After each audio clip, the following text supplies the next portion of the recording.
দ্বাদশ শ্রেণীর ইতিহাস তৃতীয় সেমিস্টার দ্বিতীয় অধ্যায় সাংস্কৃতিক সমন্বয় অংশের সুফিবাদ। সুফিবাদ হল ইসলাম ধর্মের সংস্কারমূলক মতবাদ। সুফিবাদীদের কাছে হজরত মুহাম্মদ ছিলেন পয়গম্বর এবং কোরআন ছিল ধর্মগ্রন্থ। তাদের মতে ত্যাগ, ভক্তি এবং সুফি সাধনার 10টি স্তর অতিক্রম করে ঈশ্বর লাভ সম্ভব। সুফিবাদীরা একেশ্বরবাদ, সরল ও অনাড়ম্বর জীবনযাপনে বিশ্বাসী এবং পৌত্তলিকতা বিরোধী ছিলেন। এছাড়া সর্বধর্ম সমন্বয়, গুরুর প্রতি শ্রদ্ধা, ঈশ্বর চিন্তা ও আত্মসমর্পণ ইত্যাদি ছিল সুফিবাদের মূল কথা। সুফিবাদে গুরুকে বলা হয় পীর। এছাড়া শেখ, মুর্শিদ, খাজাও বলা হয়। সুফি সাধকের শিষ্যদের বলা হতো মুরিদ। সুফিবাদী অনুগামীদের বলা হতো ফকির বা দরবেশ। সুফি সাধকদের আশ্রম হল খানকা। এছাড়া সুফি সন্তদের কবর বা মাজারকে কেন্দ্র করে নির্মিত দরগা। ইসলামীয় আইন মেনে চলা সুফি সম্প্রদায় হল বাসরা, যেমন চিস্তি, সুহরাবর্দী প্রভৃতি।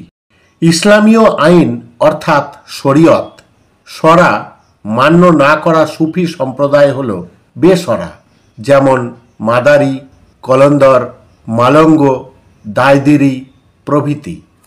সুফিদের বিভিন্ন গোষ্ঠীকে বলা হয় সিলসিলা বা তারিকা। আবুল ফজলের মতে ভারতে 14টি সুফি সম্প্রদায় প্রবেশ করেছিল। সুফিরা হঠযোগ শিখেছিল নাথপন্থীদের কাছে। জপমালার ব্যবহার শিখেছিল হিন্দুদের কাছ থেকে। ইসলামের বক্ষ দেশ থেকেই সুফিবাদের জন্ম বলেছেন ইউসুফ হোসেন। ফিলিপ হিটরি বলেন, ইসলামের অতীন্দ্রিয়বাদী রূপ হল সুফিবাদ। ভারতে চিস্তি সম্প্রদায়ের প্রতিষ্ঠাতা ছিলেন মঈনুদ্দিন চিস্তি। তিনি গরিব নওয়াজ নামে পরিচিত হন। মঈনুদ্দিন চিস্তির প্রধান কর্মকেন্দ্র ছিল আজমির। তার মৃত্যুবার্ষিকীতে আজমিরে উরস উৎসব পালিত হয়। চিস্তি সম্প্রদায়ের সবচেয়ে বিখ্যাত সন্ত হলেন নিজামুদ্দিন আউলিয়া। তিনি বাবা ফরিদুদ্দিনের শিষ্য ছিলেন। নিজামুদ্দিন আউলিয়া খানকা প্রতিষ্ঠা করেন দিল্লির গিয়াসপুরে। তার অন্যতম শিষ্য ছিলেন জিয়াউদ্দিন বার্নি, আমির খসরু প্রমুখ। চিরাগ ই দিল্লি বা দিল্লির আলো বলা হয় শেখ নাসিরুদ্দিন চিরাগকে। তিনি নিজামুদ্দিন আউলিয়ার শিষ্য ছিলেন। কুতুব মিনার নির্মাণ করেন ইলতুৎমিশ। দিল্লির সুফি সাধক কুতুবউদ্দিন বখতিয়ার কাকির স্মৃতির উদ্দেশ্যে। সুফি সাধক সেলিম চিস্তির একান্ত অনুরাগী ছিলেন সম্রাট আকবর। আকবর তার পুত্র জাহাঙ্গীরের নাম রেখেছিলেন সেলিম। সুরাবর্দী গোষ্ঠীর প্রতিষ্ঠাতা হলেন শিয়াবুদ্দিন সুরাবর্দী। এই সিলসিলা প্রতিষ্ঠা হয় বাগদাদে।